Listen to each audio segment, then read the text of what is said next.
Orang yang trauma dia banyak tak nak ingat benda-benda lama dia. Tapi sampai bila dia akan datang balik? Kenapa akan datang balik kalau kita tak ingat? Sebab tugas perasaan trauma itu adalah untuk mengajar kita. Kalau kita tak deal dengan dia betul-betul, dia akan datang balik. So Rumi pernah cakap, dia kata emosi itu adalah tetamu. Hari ni kita tak buka pintu dekat dia, dia akan main balik, tutup pintu hati kita. Sebab dia adalah satu ruang untuk kita kena deal dengan dia. Apa maksud deal dengan dia? Duduk dengan diri kita, tengok betul-betul luka tu apa sebab dia, apa pengajaran yang kita dapat daripada situ. Ya, aku pernah kena macam ni, but why? Mesti ada something, mesti ada hikmah dia.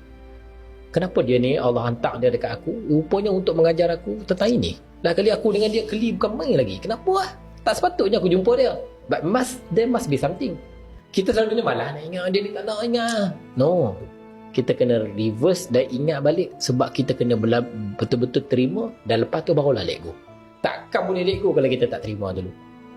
Kalau kita tak terima bahawa dia pernah berlaku dalam hidup kita, benda tu pernah jadi dalam hidup kita, boleh kita ingat, oh aku nak let go lah, nak move on. No, accept and then move on.